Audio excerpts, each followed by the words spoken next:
बिस्मिल्लाहिर्रहमानिर्रहीम। अस्सलाम वालेकुम डियर स्टूडेंट। आज के लेक्चर में हम चैप्टर नंबर 7 एरे पे बात करेंगे। एरे हमारे पास क्या होती है, एरे को हम क्यों प्रोग्रामिंग लैंग्वेज में यूज़ करते हैं, एरे को डिक्लेयर कैसे करते हैं, एरे की कितनी टाइप्स होती हैं हमारे पास, एरे को इनिशियलाइज़ कैसे करते हैं, और एरे की एक एग्जांपल करेंगे, उसको हम टर्बो C++ पे एग्जीक्यूट करवा के भी देखेंगे। तो स्टार्ट करते हैं एरे की डेफिनेशन से। एरे हमारे पास स्पेशल डाटा टाइप होती है जिसमें इसको ऐसे भी कह सकते हैं, ये group of consecutive memory locations होता है जिनका नाम सेम होता है और डिफरेंट हमारे पास डाटा टाइप्स होती हैं। अब हमने पढ़ा है कि जब भी हम वेरिएबल्स को डिक्लेयर करते हैं, हम नंबर ऑफ़ वेरिएबल्स के नाम जो होते हैं वो डिक्लेयर करते हैं, ठीक है। उसके बाद नंबर ऑफ़ वैल्यूज़ उनको असाइन करते हैं। लेकिन यहाँ एरे में हम क्या करेंगे, सिर्फ एक वेरिएबल को हम डिक्लेयर करेंगे और सारी वैल्यू हम उसमें ही स्टोर करवाएंगे। तो इसमें अगर आपके पास सेम डाटा टाइप के हैं तो फिर हम स्टोर करवाएंगे। अगर हमारे पास डिफरेंट डाटा टाइप आ जाएगी या उनका नाम डिफरेंट आ जाएगा तो हम उसके लिए वेरिएबल अलग लेंगे। तो अगर जो हमारे पास मेमोरी लोकेशंस होती हैं एरे में, उसको हम एलिमेंट्स बोलते हैं, और जो हमारे पास टोटल नंबर ऑफ़ एलिमेंट्स होते हैं हम इनको बोलते हैं लेंथ। अब एरे को हम जब भी एक्सेस करना होता है, हम इसको रेफरेंस या इसकी पोजीशन नंबर से हम इसको लोकेशन से एक्सेस कर सकते हैं, क्योंकि हम इसमें इंडेक्स नंबर या सबस्क्रिप्ट यूज़ करते हैं। इंडेक्स नंबर हम स्टार्ट करते हैं 0 से और ये एंड होता है हमारे पास -1 पे। तो हम जितनी भी वैल्यूज़ लिखेंगे, हम साइज़ जो एलिमेंट्स का साइज़ होगा, लेंथ होगी, हम इसको ब्रैकेट्स में लिखेंगे, ठीक है। तो इसके एडवांटेजेस क्या हैं एरे के? हमारे पास सबसे पहले ये है कि array can store a large number of values with single name. हम बहुत सारे नंबर को सिर्फ एक नाम के साथ स्टोर करवा सकते हैं, ठीक है। फिर उसके बाद यह है कि इसको प्रोसेस करना बहुत आसान है और जल्दी हम इसको एक्सेस कर सकते हैं। थर्ड नंबर पे हम इसको स्टोर बहुत आसानी से और इजीली करवा सकते हैं। चौथे नंबर पे यह है कि हम इसको सर्चिंग प्रोसेस इसमें बहुत इजी है एरे में, ठीक है। अब एरे में हमारे पास दो टाइप्स होती हैं। जो सबसे पहले है 1 डिमेंशन एरे और दूसरी हमारे पास 2 डिमेंशन एरे होती है। जो 1 डिमेंशन एरे होती है, हम इसमें जितने भी एलिमेंट्स होते हैं उसको एक लिस्ट में अरेंज कर लेते हैं, तो इसको हम बोलते हैं 1 डिमेंशन एरे। इसको हम लीनियर लिस्ट भी बोलते हैं। इसमें हमारे पास एक कॉलम या एक सिंगल रो होती है, ठीक है। तो डिक्लेरेशन या डिक्लेयरिंग हमारे पास क्या होता है कि the process of specifying array name, length and data type is called array declaration. हम जब भी एरे का डाटा टाइप और नाम के साथ उसकी लेंथ के साथ कोई चीज़ डिक्लेयर करवाएंगे तो हमारे पास वो क्या होगा, एरे डिक्लेरेशन होगी। तो इसका सिंटैक्स क्या है हमारे पास? सबसे पहले डाटा टाइप, उसके बाद उसका आइडेंटिफायर मतलब उसका नेम, वेरिएबल का नाम, फिर उसके बाद लेंथ का मतलब यहाँ एरे का साइज़ कितना होगा। तो यहाँ एक एग्जांपल दी गई है कि सबसे पहले इंटीजर डाटा टाइप के साथ marks as a variable declare करवाया है। उसके बाद 5 हमारे पास लेंथ दी गई है। इसका मतलब है कि जो साइज़ है एरे का वो 5 है, ठीक है। 5 कंसेक्टिव मेमोरी लोकेशन हैं इसमें, ठीक है। तो इसका जो इंडेक्स नंबर होगा वो 0 से स्टार्ट करेंगे और 1 तक जाएगा। तो इसका जो नेम होगा वो हम इनिशियलाइजेशन के बाद देखते हैं नेम को। तो इनिशियलाइजेशन का मतलब होता है कि जो हमने वेरिएबल डिक्लेयर किया है उसको वैल्यू असाइन करना, ठीक है। तो हमने पहले वेरिएबल्स जब पढ़े थे तो हमने कहा था कि हम हर एक वैल्यूज़ के लिए डिफरेंट वेरिएबल्स डिक्लेयर करेंगे, लेकिन यहाँ हम डिफरेंट वैल्यूज़ के लिए एक वेरिएबल को डिक्लेयर कर रहे हैं, तो मतलब हम डिफरेंट वैल्यूज़ को एक वेरिएबल में ही स्टोर करवाएंगे। अब जब इसको स्टोर करवाना है तो हम इसके लिए हमारे पास जो मेथड है वो ब्रैकेट्स में हम इसको सोल्व करवाएंगे, ठीक है, सारे वेरिएबल को। और एक वेरिएबल लिखने के बाद हम दूसरे वेरिएबल को डिफरेंशिएट कैसे करेंगे? हम सिंपल कॉमे के साथ करेंगे। अगर आप कॉमा यूज़ नहीं करेंगे तो एरर आ जाएगा, ठीक है। तो एरर आने के चांसेस इस तरह हैं। सिंटैक्स एरर आ सकता है अगर syntax error occur if the value in a braces are more than length of the array, ठीक है। अगर फॉर एग्जांपल हमने जैसे मार्क्स की जो लेंथ ही 5 रखी है, आप यहाँ 0 से लेकर 4 तक आपने वेरिएबल को वैल्यूज़ को आपने लिखना है। अगर आप ज़ीरो से लेकर 5 तक लिख देते हैं, एक वैल्यू इजाफी लिख देते हैं तो आपको एरर दे। अब हमारे पास इसका सिंटैक्स क्या है एरे डिक्लेरेशन का। सबसे पहले हम डाटा टाइप लिखेंगे, उसके बाद आइडेंटिफायर मतलब नाम लिखेंगे उस वेरिएबल का, उसके बाद लेंथ लिखेंगे कि लेंथ साइज़ कितना है इसका, फिर इक्वल का साइन यूज़ करेंगे, फिर हमारे पास लिस्ट ऑफ वैल्यू होगी, इसको हम करली ब्रेसेस में लिखेंगे और कॉमे के साथ डिफरेंशिएट करेंगे। ठीक है, जैसे ये हमारे पास एक एग्जांपल दी गई है 5 जो हमने वहाँ लेंथ ली थी मार्क्स की, तो हम उसको जो वैल्यू अब असाइन कर रहे हैं वो 70, 54, 82, 96, 49। ठीक है, ये हमने उसको 5 सब्जेक्ट के मार्क्स असाइन करवा दिए। ठीक है, तो अब हम इसके इंडेक्स नंबर के हिसाब से देखते हैं। तो हमने 5 जो वैल्यूज़ जो साइज़ है हमारे पास एरे का, तो हम 0 से इसका इंडेक्स नंबर स्टार्ट किया 0, 54 के लिए 1 और 82 के लिए 2 और 96 के लिए 3 और 49 के लिए हमने 4 इंडेक्स नंबर यूज़ किया। ठीक है, अब उसके बाद हम एक्सेस कैसे करेंगे इंडिविजुअल एलिमेंट को एरे में से।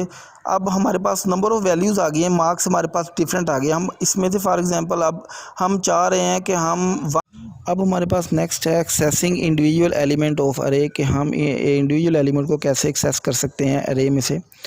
तो इसके लिए हमारे पास सबसे पहले हम नेम ऑफ़ एरे यूज़ करेंगे, उसके बाद हम इंडेक्स ऑफ एलिमेंट यूज़ करेंगे। ठीक है, इंडेक्स नंबर यूज़ करेंगे। तो इसका हम सिंटैक्स हमारे पास क्या है, एरे नेम और इंडेक्स।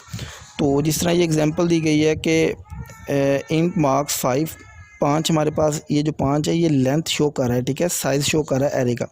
तो ये मार्क्स वेरिएबल का नाम है और ये इंट हमारे पास डाटा टाइप है। यहाँ मार्क्स 0 पे क्या है 20। ठीक है, रैंडमिक उसने नंबर लिए हैं। अगर आप प्रीवियस एग्जांपल के साथ कर रहे हैं तो अगर वो मार्क्स 0 करेगा तो आपके पास यहाँ 70 प्रिंट हो जाएगा।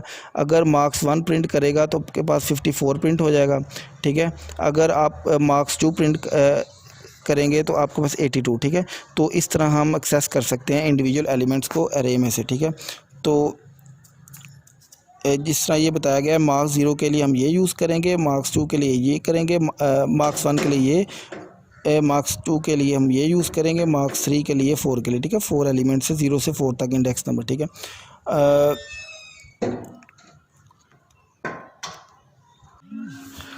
तो नेक्स्ट हमारे पास है एक्सेसिंग अरे एलिमेंट यूजिंग लूप। अब लूप के साथ आप कैसे एक्सेस कर सकते हैं एलिमेंट्स को। तो an earlier easier and faster way of accessing element array element is using loop. अब लूप के साथ आप एफिशिएंट एंड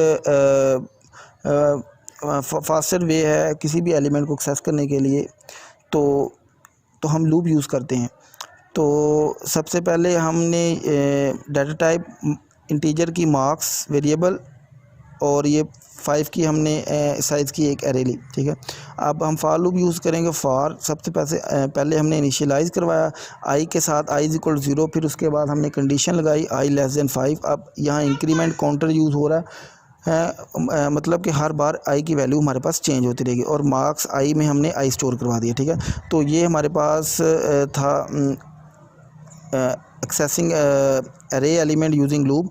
तो अब हम एक टर्बो C++ में एग्जांपल सॉल्व करते हैं। जो हमारे पास एग्जांपल है, write a program that input 5 integer from the user and store them in an array. 5 अपने नंबर लेने हैं यूज़र से और उनको सिंपल एरे में स्टोर करवा देना। ठीक है, and display all values in an array without using. अब लूप के बगैर आपने ये सॉल्व करना है। ठीक है, सिंपल प्रोग्राम है, लूप के आपने बगैर यूज़ करना है।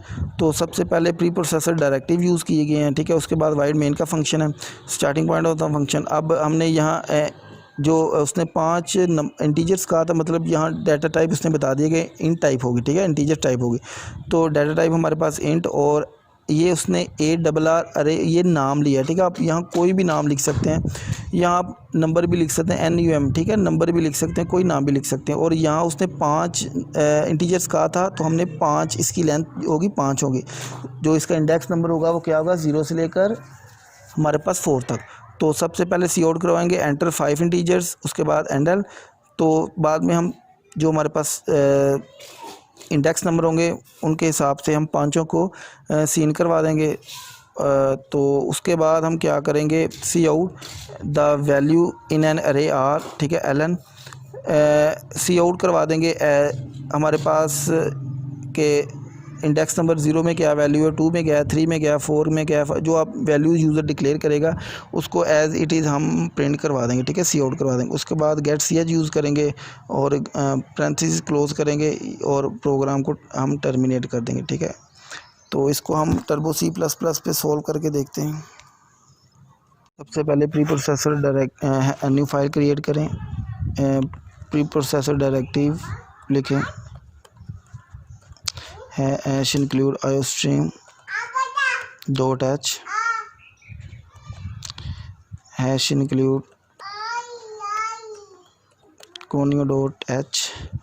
उसके बाद वाइड मेन का function that is the starting point of the program, ऊपर पैरेंथेसिस। अब इसको हम 5 इंटीजर्स का था, अब इन नम, अब अरे लेनी है हमने 5 की, तो यहाँ ठीक है 5 हमने इंटीजर्स वैल्यूज़ लेनी थी, उसके लिए हमने तो उसके बाद सी आउट करवाएं।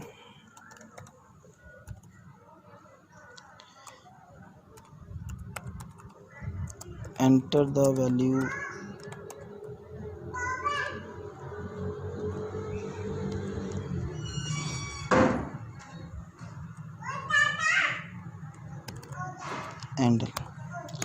एंडल हमारे पास लाइन को एंड करने के लिए हम यूज़ करते हैं। यहाँ सीन यूज़ करें यूज़र से वैल्यू लेने के लिए, सेम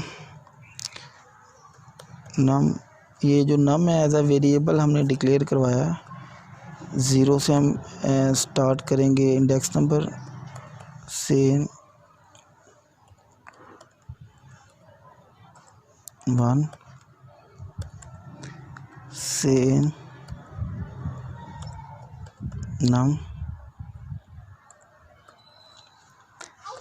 इंडेक्स नंबर 2, उसके बाद सेम नम 3, उसके बाद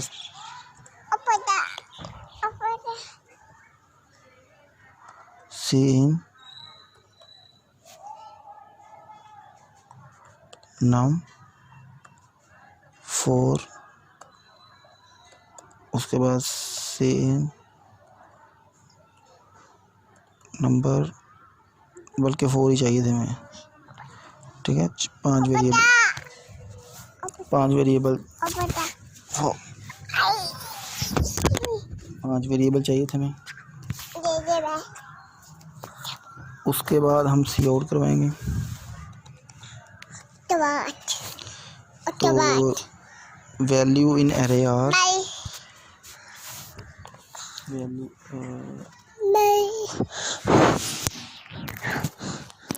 इन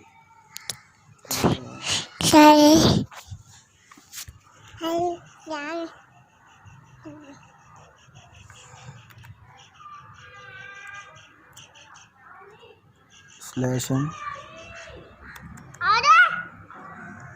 उसके बाद हम सी आउट यूज़ करेंगे और ये हमारे पास रह गया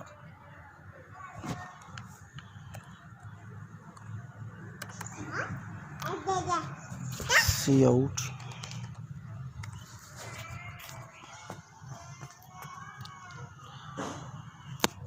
ये जो हमने वेरिएबल इंडेक्स के साथ ये हमने जो वैल्यूज़ ली हैं अब इसको डिक्लेयर करवा दें, सी आउट नम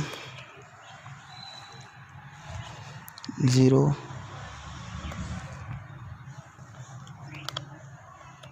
एंडल सी आउट नम 1,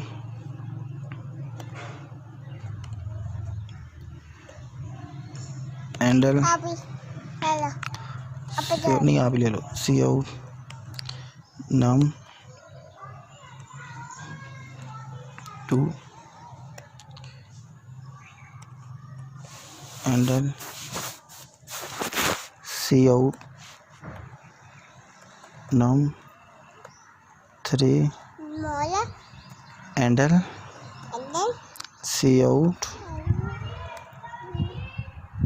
नम 4,